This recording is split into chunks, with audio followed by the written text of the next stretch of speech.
உண்மையா நிச்சயமா சத்தியமா இந்த மாதிரி ஒரு படம் வந்தது இல்ல. அதுக்கு நான் கேரண்டி. என் ஜாபே பேசுறதா. ஆனா எனக்கு பேச I'm just so nervous to say anything. நீங்க ரொம்ப பெருசா யோசிக்கிறீங்க சார். ஃபர்ஸ்ட் டைம் ஒரு கதை வந்து டைரக்ட் சொல்றேன். எப்பவுமே அண்ணன் தம்பி போட்டி போட்டு சாப்பாடு வாங்கிடுவோம். இதெல்லாம் உண்மையிலே பயம் இருக்கும். சாக்காம இங்க வந்து எப்படி சாக்காவது சிரிப்பு தான் வந்து எல்லாருக்கும் ஒரு லேட் இருப்பார்.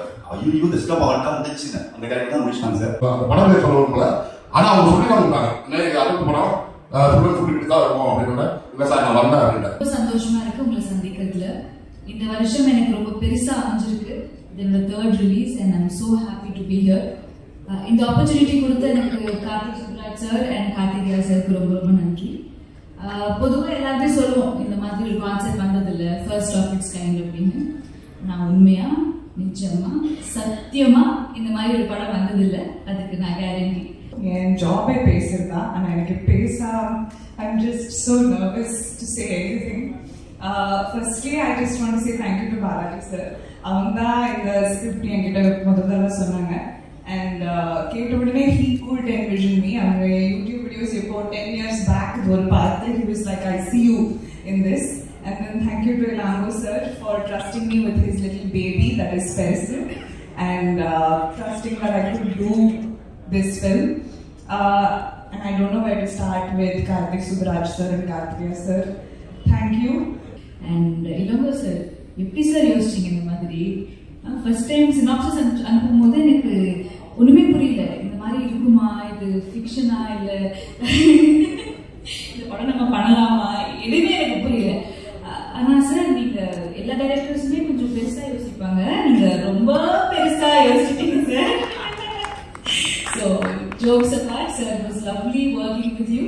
பெருசு இந்த படம் வந்து முத கூட்டி எனக்கு லைன் சொல்லும்போது நானும் எல்லாரும் சாக்காயிருப்பாங்க. அந்த லைனை கேட்டோடனே நானும் பயங்கரமா சாக்காம இது எப்படி என்ன இது எப்படி செய்ய போறாங்க ஒன்றும் புரியலையே அப்படின்னு ஒரு கன்ஃபியூஷன்ல இருக்கும்போது ஃபுல் ஸ்கிரிப்ட் அதுக்கப்புறம் டைரக்டர் சார் டைரக்ட் பண்ணாங்க. அதுக்கப்புறம் தெரிஞ்சிருச்சு ஓகே ஒரு செம விஷயம் இருக்கு. அதை வந்து ரொம்ப எக்ஸ்ட்ராடனரியா பண்ணியிருக்காரு. அதுல எனக்கு ஒரு நல்ல கேரக்டர் கொடுத்துருக்காரு. இந்த கேரக்டர் எனக்கு கொடுத்ததுக்கு இளந்தோரம் சாருக்கு ரொம்ப ரொம்ப ரொம்ப நன்றி. ஃபர்ஸ்ட் டைமா ஒரு கதை வந்து டைரக்ட் சொல்றேன். ப்ரொடியூசர் கார்த்திகேயன், ஹீரோ வைபவ், ஸ்கோர் பெஞ்ச்ல கல்யாண், பவன் எல்லாருமே இட்டாலியில மீட் பண்ணி 2 மணிக்கு சொன்னாங்க இந்த கதை. ஸோ இது ஒரு கம்ப்ளீட் இன்டர்நேஷனல் ஸ்டாண்டர்ட் படம். டைரக்டரும் ஃபாரினர் ஸ்ரீலங்காவில் பண்ணியிருக்காரு. Beautiful film. எனக்கு கதை கேட்டோன்னே இது எப்படி ஸ்க்ரீன் பிளேயா கொண்டு வர போறாங்கிறது ஒரு சர்ப்ரைஸ் இருந்தது. பட் படம் பார்த்தேன் அவ்வளோ பிரில்லியண்டா பண்ணியிருக்காங்க. நான் ஒரு ஆடியன்ஸா சொல்றேன், படத்தை ஒர்க் பண்ணோம்னா இல்லாம ஒருத்தநாட்டில் அழகான ஒரு ஃபேமிலிக்குள்ள நடக்கிற ஒரு பெரிய பிரச்சனை தான் படமே. அதை ரொம்ப அழகா பண்ணிக்கலாம். அம்மா ரொம்ப சூப்பரா பண்ணிருக்கீங்க. ஏன்னா நிறைய படத்துல வந்து சாக்காகிற மூமெண்ட்ஸ் இருக்கும். பேயை பார்த்து சாக்காகலாம், ஒரு மிருகத்தை பார்த்து சாக்காகலாம், ஏதாவது ஒரு பிரச்சனை நடக்குது நம்ம கத்தி எடுத்து கொடுத்தா வராங்க அப்படின்னா சாக்காகலாம். ஏன்னா அதெல்லாம் உண்மையிலே பயம் இருக்கும். சாக்காகலாம். இங்க வந்து எப்படி சாக்காவது சிரிப்பு தான் வருது. முதல்ல நாங்க ஸ்பாட்ல வந்து சிரிக்காம இருக்கணும். ஆனா பயங்கரமா சாக்காகணும். அதுக்கு முன்னாடி ஒரு ப்ராசஸ் இருக்கும். அதாவது அசிஸ்டன்ட் டைரக்டர் சந்தோஷம் பண்ணிட்டு போவாங்க. நான் எதை பார்த்து சாக்காகணுமோ அதை வந்து அந்த ப்ராப்பர்ட்டியை வந்து அவங்க வந்து அட்ஜஸ்ட் பண்ணிட்டு போவாங்க.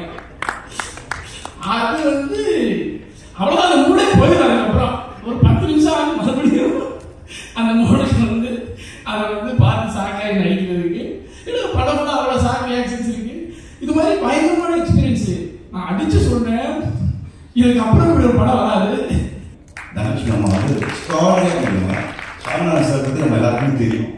சுனில் அண்ட் வைபவ் வந்து உண்மையிலே கேரக்டராகவே வாழ்ந்துருக்காங்க. உண்மையிலே வீட்டில் ஒரு பிரச்சனை இல்லை ஒரு பயங்கர ஏதோ ஹேபிட்ஸ் உள்ள அப்படின்னா என்ன நடக்கும், அதுக்கப்புறம் ஒவ்வொருத்தரா இன்க்ளூட் ஆகிட்டே இருப்பாங்க. பாலசுரமணன், முனிஷ்கான் எல்லா வீட்லையுமே ஒரு ரிலேட்டிவ் இருப்பார். ஐயோ இந்த ஸ்டப் ஆட்டா வந்துச்சுன்னு அந்த கேரக்டர் தான் முனிஷ்கான் சார். இந்த படம் எனக்கு எப்படி கிடைச்சிச்சுன்னு பார்த்தீங்கன்னா, கார்த்திக் சுப்ராஜ் சார்ல ஒரு அப்பாயின்மெண்ட் எடுத்தேன். சூர்யா சார் வச்சு பண்ணியிருந்தாரு. எனக்கு ஒரு அப்பாயின்மெண்ட் பண்ணேன். அவர் என்ன சொன்னாங்க, அவர் தான் தெரியுமே அவரையே வந்து பாவம் அந்த ஸ்டோன் வந்து ஒரு படம் இருக்கு, அதை கேரக்டர் இருக்கு, அது என்ன பண்ணட்டும் அப்படின்னாரு. அப்போ வந்து பார்த்தீங்கன்னா ஹீரோ வைபவ் சார் அப்படின்னு நான் கேள்விப்பட்டேன். வைபவ் சார் அவரோட நான் நடிச்சிருந்தேன். கார்த்திக் சார் நீங்கள் ஸ்டோன் ஒரு படம் பண்ணுறீங்க அப்படின்னாங்க. ஆமாம்மா இங்கே வாங்க அப்படின்ட்டு ஒரு லைனாக சொன்னார். லைனாக சொல்லும் போது எனக்கு ஒரு சின்ன நெருக்கம் இருந்தது. அப்புறம் டைரக்டர் சார் கூப்பிட்டு கதையை ஃபுல்லாக சொன்னார். அப்படி பார்த்தீங்கன்னா எனக்கு வந்து 2 அட்டாக்கு படம் வந்துச்சு. அவங்க அந்த படம் பேர் சொல்லணும்ல, ஆனால் அவங்க சொல்லி தான் கொடுத்தாங்க. இது அட்டாக்கு படம் ஃபுல் இப்படி தான் இருக்கும் அப்படின்னா, இல்லை சார் நான் வரல அப்படின்னேன். ஆனால் இந்த கதையை பொறுத்தளவு சொல்லும் போது அதில் அந்த பெரிய முகாந்திரமே இல்லை. ரொம்ப கேட்கும் போது இது அவ்வளோ பெருசாக இல்லையே, நல்லா இருக்கே அப்படின்ட்டு அது அப்படிதான் நான் உள்ள வந்தேன். அதுக்கு பிறகு பார்த்தோம்னா இருக்கிற பெரிய பெரிய ஆர்டிஸ்ட்லாம் வந்திருந்தாங்க. அப்போ வந்து கண்டிப்பாக இது வந்து ஒரு நல்ல படம், அது ஒரு அட்டம் படமாக இருக்காது அப்படின்ற இது வந்துச்சு. அதுபடி கண்டிப்பாக வந்துருக்கு, நல்லா வந்திருக்கு. எனக்கு வந்து ஆக்சுவலி ராம் சார் வந்து யூஸ்வலாக நானும் ராம் சார் அடிக்கடி பேசிப்போம். அப்போ அவர் வந்து ஏதாவது இன்ட்ரெஸ்டிங்கான ஒரு ஃபிலிம்ஸ் வந்துச்சுன்னா வந்து எனக்கு ஃபோன் பண்ணி சொல்லுவார், கார்த்திக் இந்த மாதிரி ஒரு படம் பார்த்தேன் நீங்கள் பாருங்கள் ஸ்டோன் அப்படி தான் நாங்கள் வந்து பெபிள்ஸ் பார்த்தோம்.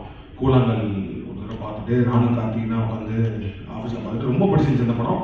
அந்த மாதிரி ஒரு நாள் எனக்கு ஃபோன் பண்ணார். ஃபோன் பண்ணி இந்த மாதிரி இளங்கோராம்னு சொல்லிட்டு சிவகணேசன் ஒருத்தர் இருக்காரு, அவர் ஒரு படம் பண்ணியிருக்காரு, நிறையா ஃபெஸ்டிவலில் வந்து போய் அவார்ட்லாம் வாங்கியிருக்கு பாருங்க அப்படின்னாரு. பெண்ட் இந்த காஃபி அப்படின்னு இருந்துச்சு. நான் வந்து ஃபெஸ்டிவல் படம்லாம் போயிருக்கேன்னா நான் வந்து ஏதோ ஒரு பயங்கரமாக சில்ட்ரன் ஆஃப் ஹெவன் மாதிரி ஏதோ ஒரு படம் அப்படின்ற மாதிரி நாங்கள் ஆஃபீஸில் உட்காந்து பார்த்தோம்.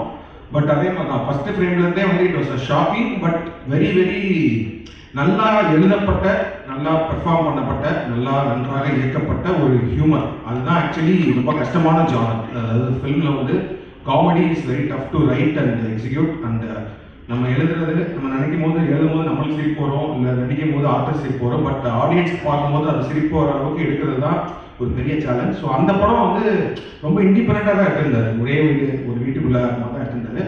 பட் அதை பார்த்துட்டு நானும் கார்த்திகேயனும் பயங்கரமாக என்ஜாய் பண்ணுவோம் அந்த படம்.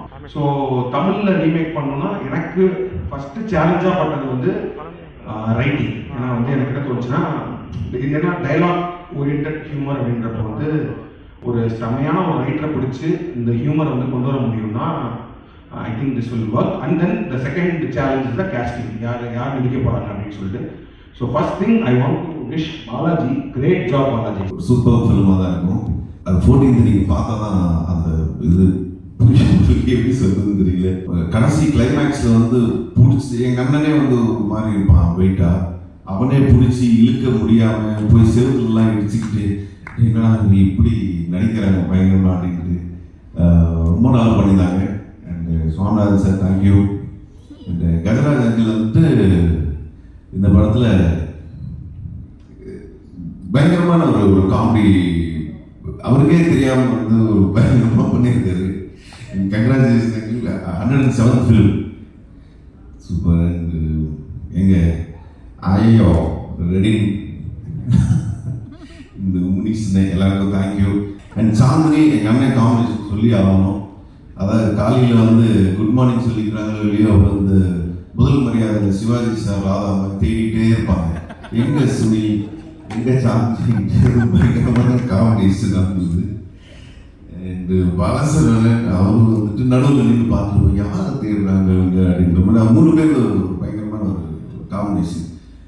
பேசணும்னா அவ்வளோ ஜாலியாக வந்து இந்த படம் ஷூட்டிங்லாம் நடந்துச்சு. அவ்வளோ multi talented our.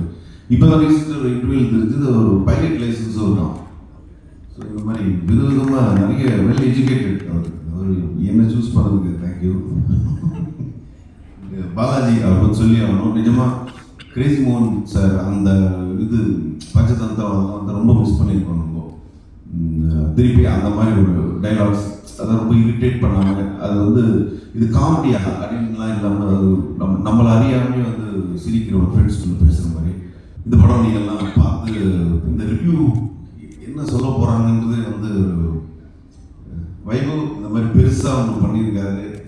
From stone அப்படின்னு எப்படி சொல்லுவாங்க ரிவ்யூஸ்ன்றது நானும் வெயிட் பண்ணிருக்கேன். கொஞ்சம் நல்ல ரிவ்யூ பார்த்தீங்கன்னா ரொம்ப ஹாப்பியாக இருக்கும். ஒவ்வொரு டேரக்டருக்கும் ஒவ்வொரு கிரியேட்டிவிட்டி இருக்கும். ஆனால் நம்ம தலைவர் எப்படிதான் இருக்கிற ஒரு விஷயத்தை யோசிச்சா தெரியல. ஜேம்ஸ் கேமரன் கூட எந்த யோசிச்சுட்டு நிஜமா சொல்கிறேன், அதை கண்டிப்பாக சொல்லணும். நீங்கள் எப்படி யோசிச்சு ஆனால் தூக்கத்தில் கனவுல கூட யோசிச்சுப்பாங்க. ஆனால் இந்த மாதிரி ஒரு யோசனை வந்ததே இல்லைங்க. இந்த படம் வந்து எந்த லாங்குவேஜ் பண்ணாலும் ஹிட் ஆகிடும். ஏன்னா அந்த மாதிரி ஒரு கான்செப்ட் இருக்குது. அந்த தலைவர் வந்து கிளிசரின் போடாம அறுபத்தி ஒரு விஷயம் இருக்குது. ஆனால் எந்த மாதிரி எக்ஸ்பிரஷன் பண்ணாமல் ஒரு அறுபது வந்து நம்ம சுனிவால தான் முடியும்னு நினைக்கிறேன். பாலா ரப்பர் பத்து பாலா நமக்குலாம் ஏதாவது ஒரு படம் தான் மாட்டோம். டாக்டர் முன்னாடி இல்லை நடிச்சுட்டே இருந்தால் ஏதோ ஒன்று மாட்டோம். அந்த மாதிரி பாலா கருணாகரன் வந்து எப்பவுமே நடிப்போம்னா எல்லாமே நடிப்போம். ஆனால் அவர் அந்த மீட்டரை மிஸ் பண்ணவே மாட்டாப்பல. இப்படிதான் நடிப்பாப்பல. அதில் வந்து கிரேட் இருக்கா. நான் அதில் கூட பார்த்தேன். நாங்களும் வந்து எக்ஸ்பிரஷன் பண்ணோம். நீ வந்து எக்ஸ்பிரஷன் பண்ண பாரு. அதான் இந்தியர்களின் இதய குரல் மக்களோசை.